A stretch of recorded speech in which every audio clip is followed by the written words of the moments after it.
Good evening and welcome to the Greg Tompsett Football Show. Tonight, instead of our normal NFL recap around the league, we are going to do a trade deadline extravaganza talking about each of the possible trade targets at the positions of need for the Buffalo Bills.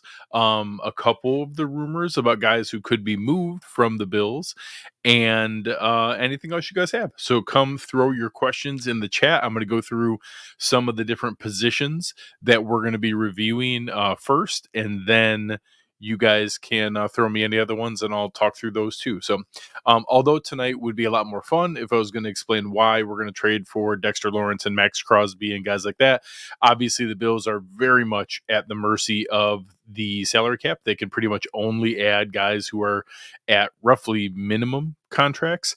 So other teams can do that. They can eat the money in order to move him. We just saw that with Deontay Johnson having his contract eaten by Carolina to move him to Pittsburgh or to move him to Baltimore after Pittsburgh gave him away to Carolina for basically nothing. They got Dante Jackson back in a trade. So I'm curious to see what else comes up, but that'll be a huge factor, and you'll see me talk about that.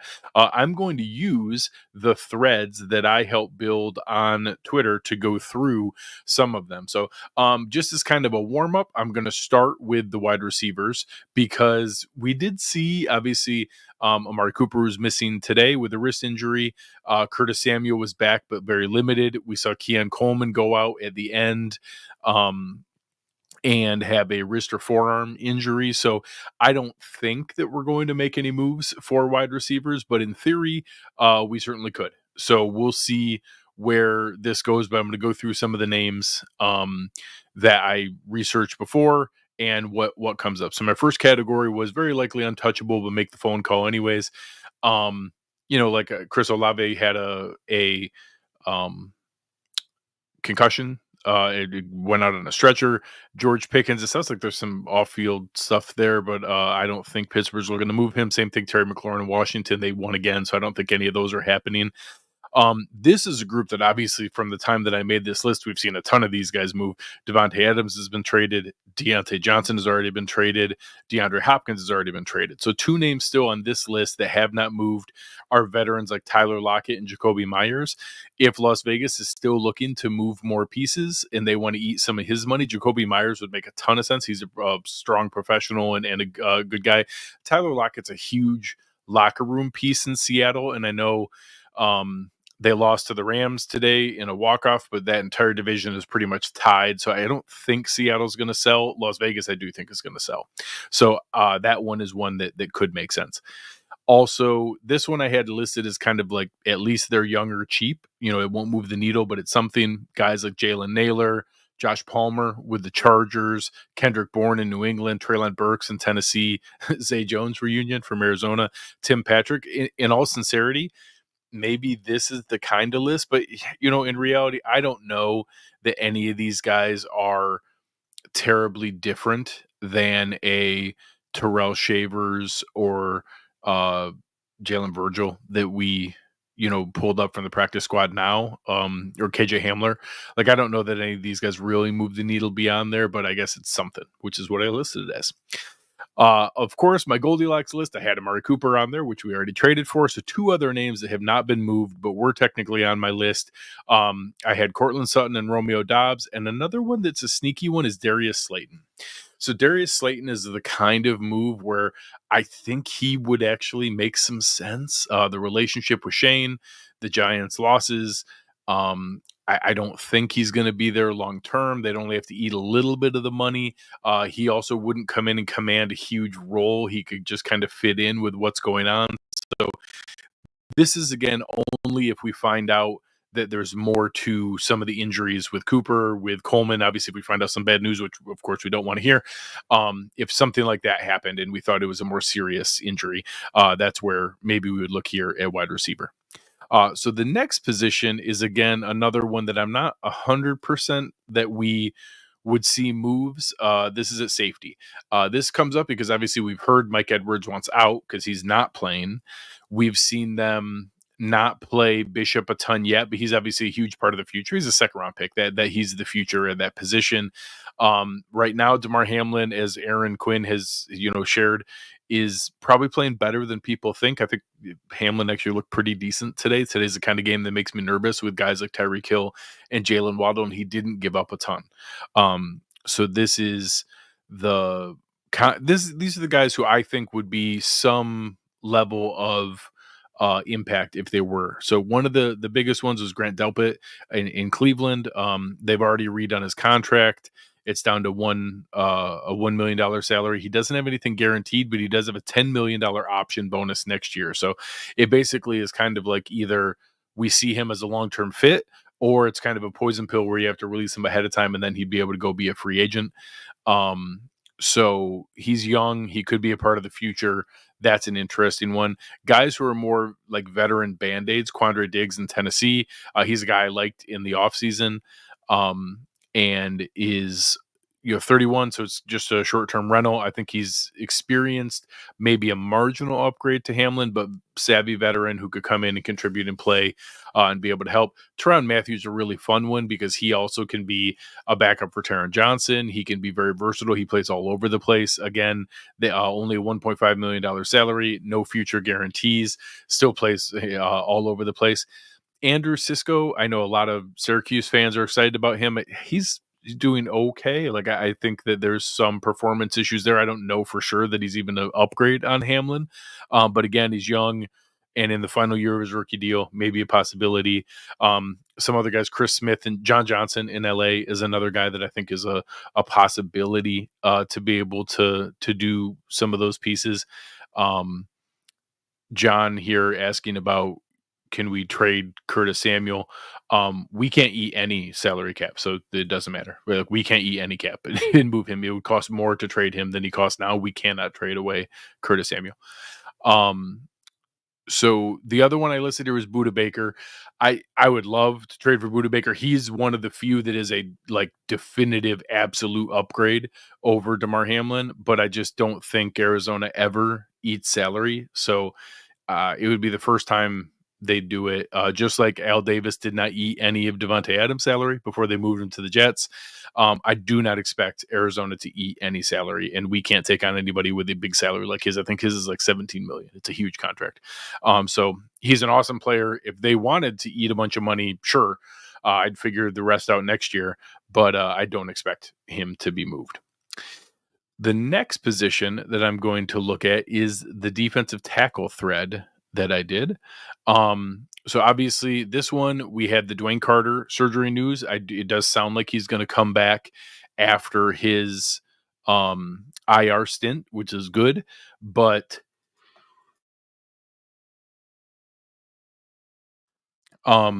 with that, we also saw more inconsistent play today. I'll talk about Dwayne Smoot when I get to the defensive ends, but Dwayne Smoot's been playing a fair amount of defensive tackle. Now he's, getting x-rays on his wrist and forearm as well. So there's a lot of concern there, and we just have not seen the consistent pressure from the defensive tackle group that we need to see, especially with how much money we're paying for Ed Oliver and Daquan Jones and Austin Johnson and the guys that are there. The call-ups like Elianku and Zion Logue and people like that are fine. They're doing the best they can, but they're not an answer to what we're doing either. I do think this is an area that we're going to need to try to look at to be able to add to.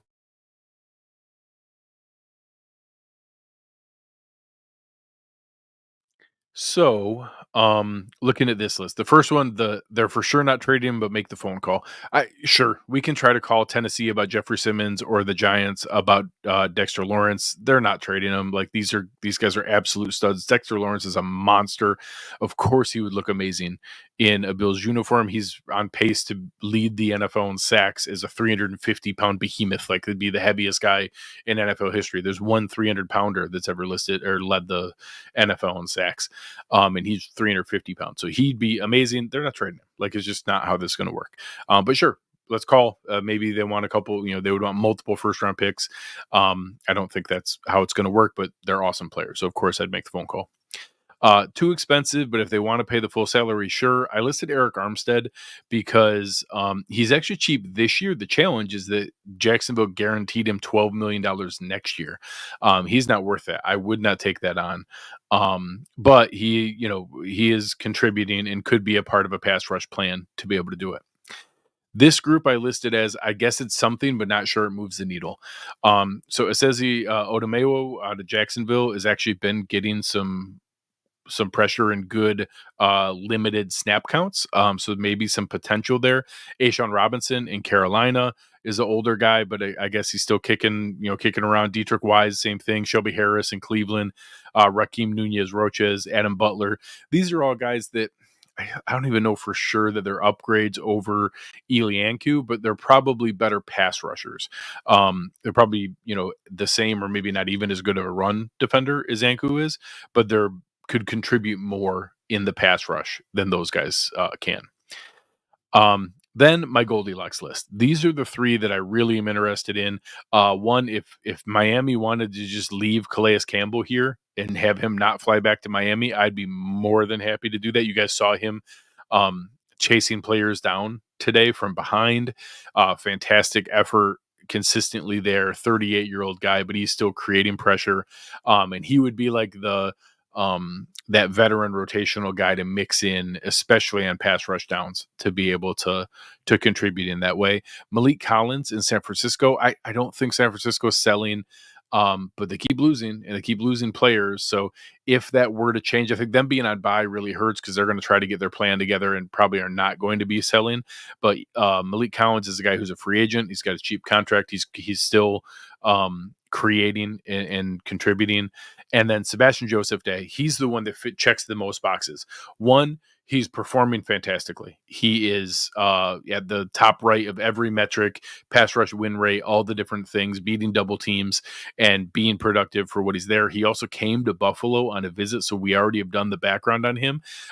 Tennessee ended up paying him more money, but they gave it to him in a bonus. We couldn't afford him. Otherwise, I think we wanted him. So he's one that really makes a lot of sense. I'm not like predicting that they're going to trade for Sebastian Joseph Day, but he's, in my opinion, the most likely out of the guys that are there. So I think it'll be interesting. RJ, I have no idea where you're getting that Campbell doesn't want to play in Buffalo. At this point, I think he wants to play for a contender. He doesn't want to play on a 2-6 team, even though the weather's nice in Miami.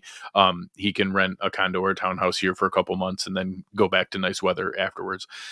So that's much, much different than earlier in players' careers or where they want to be. I guarantee he'd rather play for a contender the rest of this season rather than continue to do what he's doing down floundering in Miami.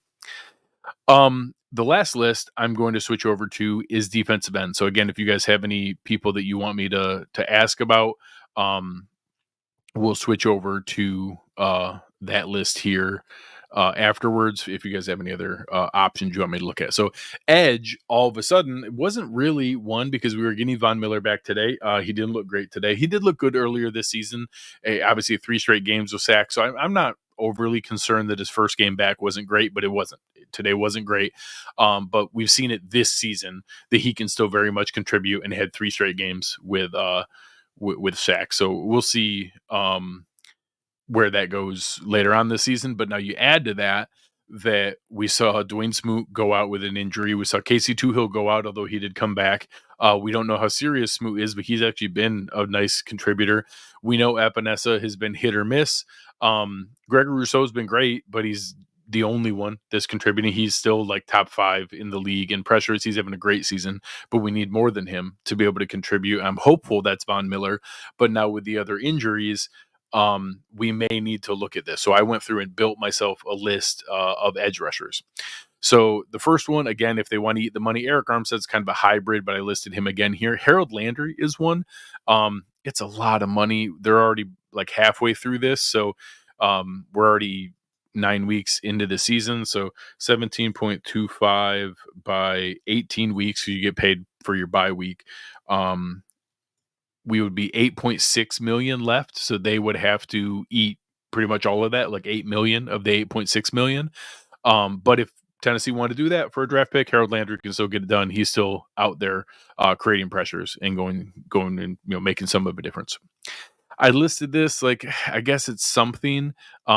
Three of them are guys that I just don't know how much of a difference they make. I think Emmanuel Ogba still got a little bit there from Miami. Again, in division teams, they don't want to trade like long-term pieces. Like that's why they wouldn't trade us like Javon Holland or someone they'd see twice a year for the next 5-10 years.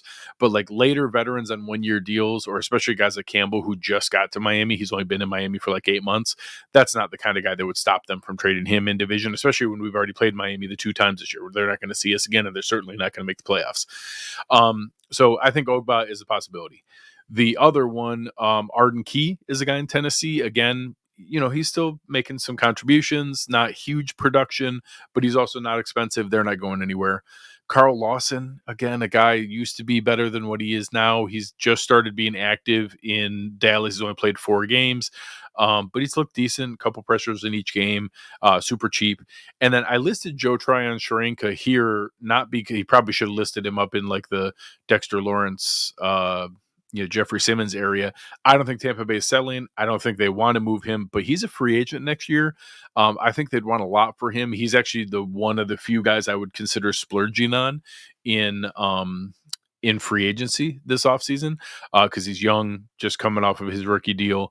But he's a guy that I'd at least make the phone call. I'd make the phone call and try to go find out. I don't think they're moving him, but I'd at least be interested. I actually found more Goldilocks than I expected. I found 5 guys at edge rusher who I think really make sense. The number one that shocked me is Chase Young. Chase Young's still 25 years old. He's only a $1.12 million salary because they gave him like 11 million of his $13 million contract in bonus. So there's no money left over to go with. He has 30 pressures in 8 games. He's getting to the quarterback over and over and over again. Super, super productive. I don't know what kind of pick New Orleans would want, but he's not under contract next year. They'd probably want something good enough to be able to offset the comp pick that they might get. But just he's having a much better season than I realized. They have like Carl Granderson and other guys that they can't afford to be able to eat the salary for him. They could move Chase Young if they wanted to. So that's a crazy one. I wasn't expecting to find him when I did this list. Some of the other names here I had already seen kicking around. Zadarius Smith is one that's already been thrown out there. He's a guy that kind of sounds like Cleveland might move before the deadline. I've heard Detroit is in on him. Same thing. They've already eaten the bonus. He's only getting paid $1.21 million. He's got 24 pressures. I didn't see how many more he had today. Same thing for Chase Young. I don't know how many more he had today. Azeez Ojulari is in New York. Zadarius Smith and Ojulari are Aaron Quinn's favorites. Those 2 he asked me to check in on, and both of them qualified for my Goldilocks list. 19 pressures. He's contributing. He would come in and be able to fit in right away, and is a guy that we might be able to sign longer term. He's in the final year of his rookie deal, so he'd be coming in kind of like trading for Cooper. Like if he comes in and fits, it's great. If he doesn't, maybe we get a comp pick and get something back for him. Jadeveon Clowney is one that we've seen thrown around a little bit. He's still producing. Carolina paid all of his money in a bonus. He's already cheap. Carolina's going nowhere. So that's a name that we could see coming in and impacting things. And then Cam Jordan is another one. He's kind of similar to Tyler Lockett in the sense that I don't see New Orleans moving like a franchise centerpiece like Cam Jordan, and the same thing Tyler Lockett's like their NFL Man of the Year candidate. I just don't think they're going to move him, but he's still a good player and still a contributing veteran. So I'd be open to it if they did. But Chase Young and Ojulari are the 2 that I would really want to go after in this group. I know a lot of people have asked about linebacker. I'd be open to it, but honestly, with Bernard coming back now, they've already talked about the plan to bring back to be able to bring back Milano. I don't think that's where this team's going to go. I don't think that they're going to make a trade for a linebacker who I don't think is going to play. Like Dorian Williams has shown a lot of progress to the point where he's a really good third linebacker, like what we used Terrell Dodson as when we had Milano and Bernard healthy last year. And Dodson was a nice third linebacker where you come in and base run sets and can play run defense and goal line and downhill going, see ball, hit ball kind of thing. Dorian Williams can do that great. Balin Spector has shown that he's a solid linebacker 4. We have these guys who can play special teams to do those other things. So, like, I know we like it would make us feel better, I guess, to have more depth at linebacker, but like I don't know that we're trading for somebody who's better than Dorian Williams or Balin Spector, and those guys will be backups now when Milano um and Bernard are back healthy. So I guess like linebacker injury insurance. They both had issues staying on the field, so I guess I'd be open to that. But I just don't. I guess I don't see the a trade coming at linebacker. If they were to go out there and make a move, it would not be for like an immediate starter because they're not going to move Bernard or Milano to backups. So they're not going to trade for somebody that then they don't know who comes off the field when that happens. So the lower level guys, I guess, if they find somebody who's cheap and able to be a short term upgrade until Milano comes back, and then would just be there as another option alongside Dorian Williams after the fact, I guess that could happen. But I'm not sure where those options come in. So for me, I think defensive tackle is our most likely. I think the defensive end has become an option with some of the injuries that happen. Obviously, we'll find out more here in the next couple of days of any of the X-rays with Smoot and Keon Coleman if that brings wide receiver back into play. But I think D-line and D tackle are the most likely. I think the safety option is probably um, you know, here as it is, or we've talked about it. Do they bring, do they bring uh, Micah Hyde off the couch to come back in and play? I don't think Hyde's coming back to be a backup. I think if he makes the effort to come back in and put on the jersey again, it's to come in and start immediately. So I think that's still in play, but I don't know for sure if he wants that, if his family wants that, or where the team is. TP here is bringing up Kyer Elam. He's saying specifically for Jordan Davis. I think they like having Kyer as an option. I think it's possible he could even play to start next year, depending on if they re-sign Rasul Douglas. But if they were able to get a player like Jordan Davis, sure. And Philadelphia's the kind of team that likes to take a shot on former first-round picks. So that's our first-round pick for your first-round pick. Here's a guy who's not playing for us, for a guy who's not playing that much for you guys. Let's give it a shot. I think that's a possibility. So we'll see where that one goes, but we'll go through there. Leak here is asking, is Eric Armstead possible? I already talked through that earlier. The challenge, he's cheap this year. The challenge is Jacksonville guaranteed him $12 million next year, and I don't think the team would want to take that on. I think that they would want them to eat some of that money to be able to go through there. Ron saying trade Will Clapp for a depth piece at another position. I think that's possible. We always see offensive line is always coveted. We've again been, knock on wood here, pretty lucky offensive line. We haven't had injuries, and even beyond that, Alec Anderson, and some of the other guys we have are the ones who are already, showing as the key immediate depth. So I know Van Pran Granger is there, Ryan Vandermark is there, Alec Anderson's already our sixth lineman jumbo guy. I don't know what the status of Tylen Grable is, if he's able to come back and be a return from IR candidate. But Will Clapp is a guy that I could see being able to do that. Fred asking the real questions here. This is a new Shure mic that I bought. So it's got like Bill's colors, and it actually says Greg Cover One on the back there. I'm my new toy. I just got this a little while ago, but I do like it a lot. So Shure, Shure is the brand. But this is what Brett Coleman recommended that we get. So as T Dobbs is here saying, there's a lot of people here watching, but not that many have hit the like button. So help me out, hit the like button as we go here. A couple more questions I'll get to in the chat here before we wrap up.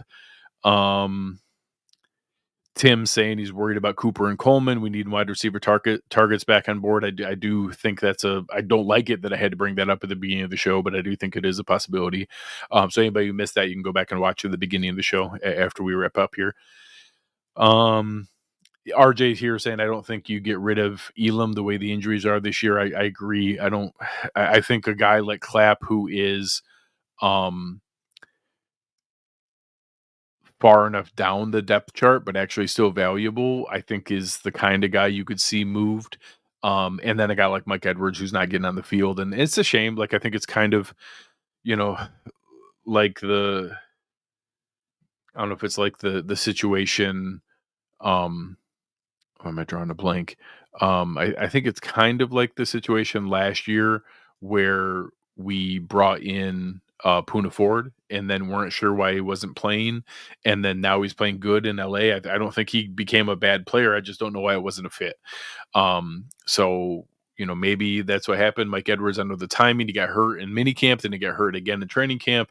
Um, that's bad timing, and I don't know how good he would have been. Anyways, people bring up the Super Bowl thing. He was a backup for both Tampa and Kansas City, and then based on injury, did come in and did fine. Like he was able to do that. So that's a one that we'd like to see. Um, Paul bringing up like Curtis Samuel hasn't done anything good, but that doesn't mean we can trade him. Unfortunately, his contract, we would have to eat extra money, and we don't have any space to eat extra money. So it is what it is. Next year, we could trade him and be able to at least get some of that money off the books. But most likely, he's on this team this year and next year, and we cut him in 2026. So bad. Sorry for the bad news, but I don't think Curtis Samuel's going anywhere. Maybe we'll trade him next year. All right, a couple last questions here. RJ, if we can get a 2040 7th rounder for Mike Edwards. I actually think they actually had to put the limit in. You're only allowed to trade for picks 3 years away. So 2025, 2026, 2027, I think is the limit. Because they had to protect teams from themselves to be able to go do that. All right, any other questions? All right, guys, this was a lot of fun. I appreciate it very, very much. Again, help me out. Leave a comment. Let me know if I missed somebody that you wanted me to talk about. I can even research it in the YouTube comments, and I'll answer back. So if you have a trade that you want me to look into that I didn't list the player for, most of it is probably because I didn't think that team was selling. So there's obviously guys that I would like to trade for, but that I don't think the team is selling. And there's a lot of playoff races that are pretty close here. So I don't expect a lot of teams to just give players away when they're still in contention. So we'll see where that goes. But the bottom 10 teams are all there. Yeah, Ron mentioned Devon Godchaux from New England is a guy that I think probably could make my list now. Matter of fact, I'll look that up while we're talking here. Let's see what his contract is. So Devon Godchaux in New England, his cap hit's $9.6 million. His salary is 1.65. What has he got for guarantees? His 2025 salary of $4 million is guaranteed. So he's got a $4 million guaranteed salary next year, 1.65 this year. He's 30. He'll be 31 next year. He is more of a Ilianku upgrade. He's not really a pass rusher. He's a run stuffer, but he's a good one. He's a big, stout, thick guy. I don't think that that's where they'll go, but I do think it's a possibility. I think they'll look more for pass rushers. All right, guys. Thanks again. Leave any other ones in the chat, and I'll see if I can get to them and let you guys know what I can find. Otherwise, appreciate you guys watching the Greg Tompsett Football Show. Make sure to check out all the good stuff we have here at Cover One, and we will talk to you guys soon. With that, we are out.